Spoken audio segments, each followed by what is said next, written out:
You know, when you hear the word water, when you hear the word success, when you hear the word wealth, when you hear money, when you hear father, when you hear mother, what picture comes to your mind? What picture comes to your mind? And what feeling do you have as a result of hearing that word? You see, we think in pictures. Those words I've just mentioned to you, as soon as I mention each and every one of those words, I'm very sure that a picture came into your mind.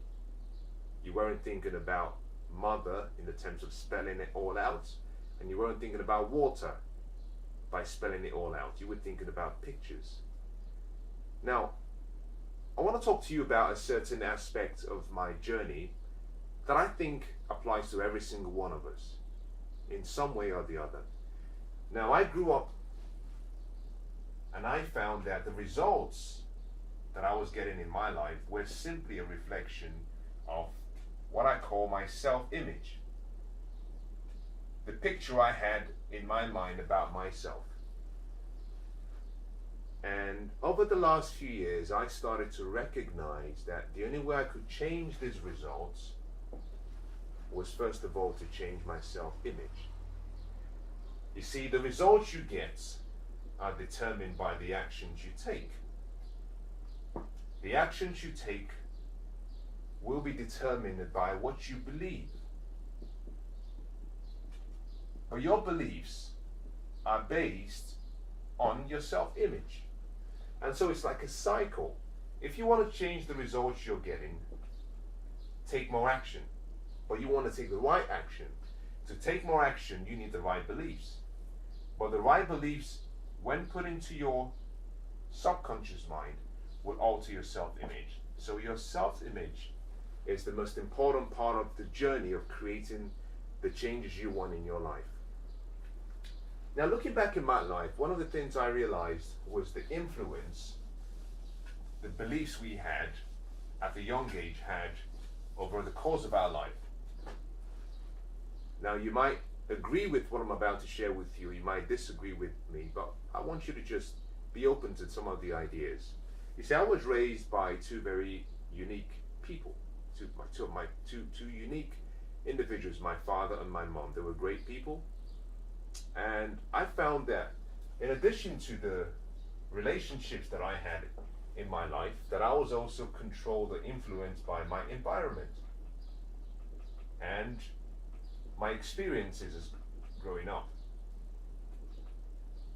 But also I was influenced by some of the events that happened, and these events comprised of some that were good, some that were bad, and some that were ugly.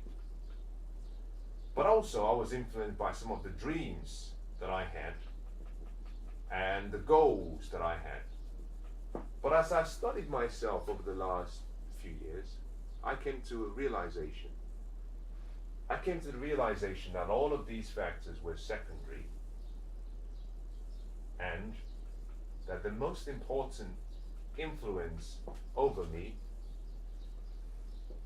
was my self-image. And that if I wanted to change my results, I had to change me first. But that's what I want to talk to you about. But how do you start changing you? Well, to change you, you've got to understand the impact all of these have on you. You see, I grew up in a family whereby there were various things we heard whenever we were around people or whenever we watched or saw people that were wealthy. I'm going to be talking to you about something called wealth wounds and scars. I want to start with this because I believe sincerely that most people will never achieve the level of success they need, they want, they desire, simply because every single day they do what we call self-sabotage, meaning they desire something, but they do things, activities that ensure that they do not get what they desire. And more importantly, all of these are done automatically because they are done at the subconscious level. If you've ever heard of Daisy the cow, there's a story about a cow called Daisy, and she would produce some very beautiful milk, you know.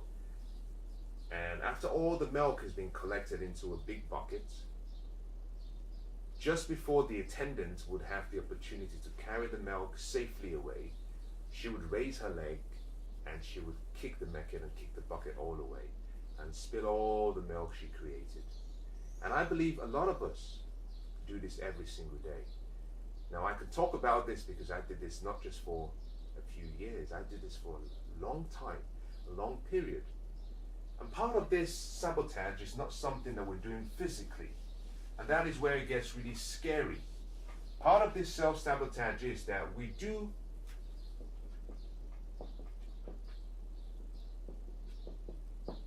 things in the physical by action, through activities, to take us towards the desires we want. In this case, we're talking about wealth. We're talking about money. However, we sabotage ourselves because our thoughts in our subconscious mind is doing everything it can to prevent us from getting this. Now, the best way of describing this is just imagine you drive a car and you put on the AC, the air conditioning system in the car, and then you open the windows. Now, it's the middle of winter, you're trying to keep warm, but you have all the windows open and you have the heating on. You're just sabotaging yourself. And I found from my experience that for so many years, I was taking a lot of action, but I wasn't seeing the results. And the reason I wasn't seeing the results was simply because I was self-sabotaging. My subconscious mind had associated more pain with having money than gain. And that's what I want you to ask yourself today. Do you associate more pain with having money than pleasure? Now, if I've asked this question to 5 people, 4 out of 5 people say, of course I associate pleasure with money. But you see, what we want will show up in what we say.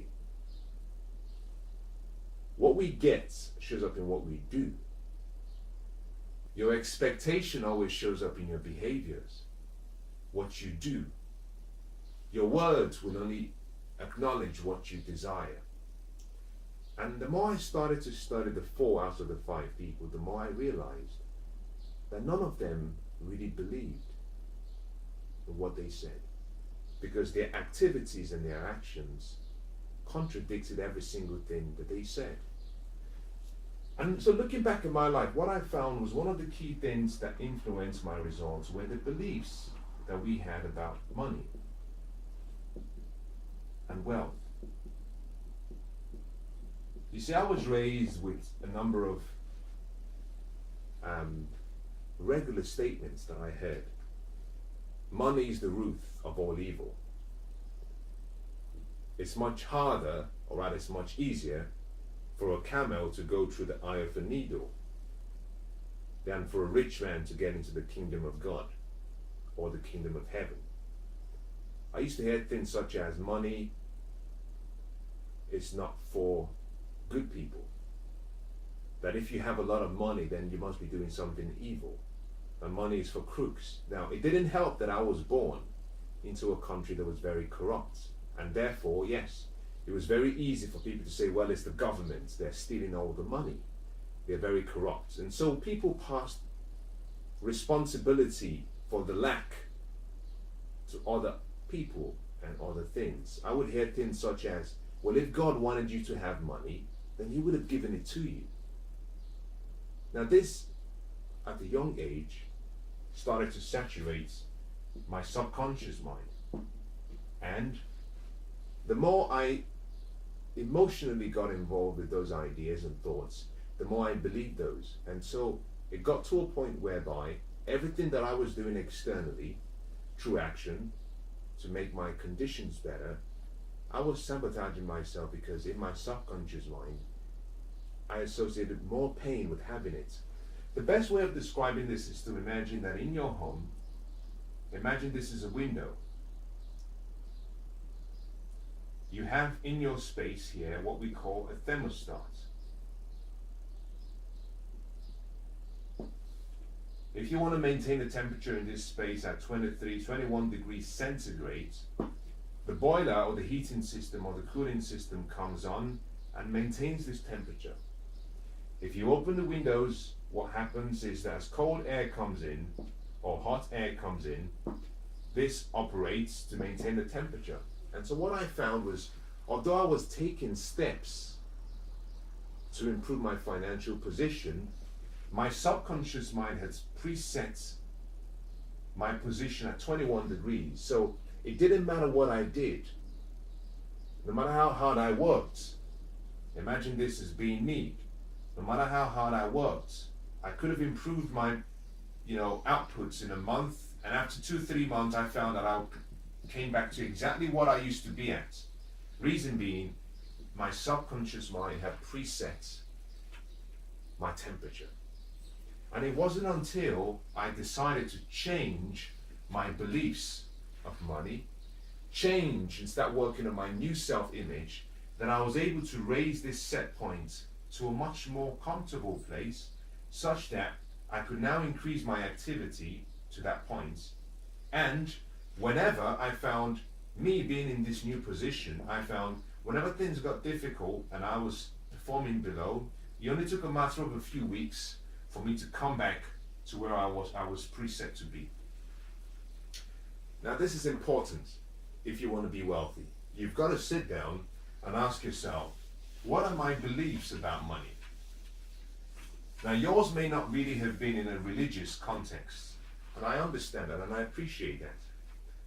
But I know you may have heard things such as, well, money doesn't grow on trees. You may have heard things such as, well, a penny saved is a penny.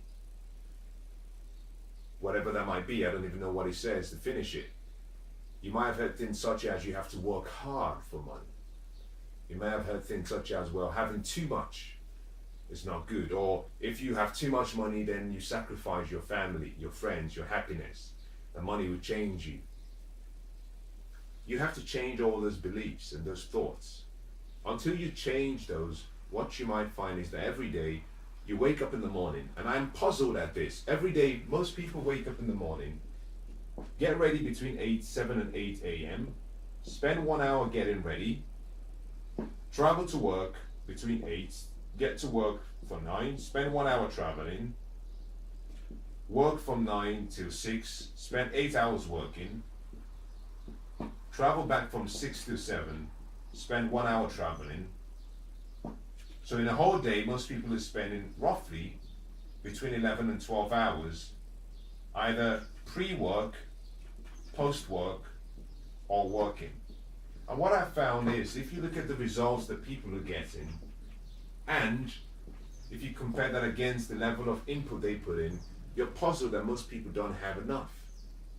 Most people are still financially dependent. And the reason for that is because we are controlled by our beliefs. These beliefs are firmly planted in our subconscious mind, and this subconscious mind controls our behavior. So you might find someone gets paid £2,000 every month. As soon as they get paid, because they think that money is the root of all evil, they're trying to get rid of that evil. So they start spending the money until it comes to zero, and they have nothing. You might have some other people who get £2,000, but because they believe that money is really hard to get, they never give 10% to other people, to charity. They never give or put in 10% to investing, because they're thinking, well, investing is risky. And except you work really hard for your money, except you sweat for your money, you could lose it. And so most people end up saving, which leads to nothing more than poverty. But it all begins with your beliefs. And so what I want to say to you is this: If you want to change your financial position, I want to give you something that could help. The first thing I'm going to say to you is you've got to change your belief. To change your belief is very easy. It simply means decide. Decide that from today you will start associating more pleasure with having money and less pain. And you do that simply by starting to see the good in what it feels like to have money. Now, you might start by finding new beliefs. And your new beliefs could be such that money is a reward for the hard work and the value you create for people. You might say money is used by you to create experiences for people, to make their lives better. You might say money is simply a multiplier to help you do more good in your community. You might say money will be useful for you to build a youth center. You see, all of these thoughts now come as what we call affirmations, which you can formulate. And the more you repeat these affirmations, what you find is that you start to displace the old you and replace it with a bigger you, one that believes that money is good. The only way you can change your life permanently, the only way you can achieve your financial goals in the long term is only if you have the right self-image. But to create the self-image that you want, it begins in your thoughts. By creating a picture of who you want to be, by creating mental movies in your mind of you achieving or having achieved that goal, by seeing yourself in the theater of your mind, watching that movie, living that life you want to live, by mentally rehearsing that life as already achieved, by creating daily goals and reviewing these goals daily, and by reviewing your affirmations daily. If you do that regularly, then what you'll find is that over time you will displace your old thoughts and replace them with new thoughts. Getting wealthy is easy, but it begins in your mind.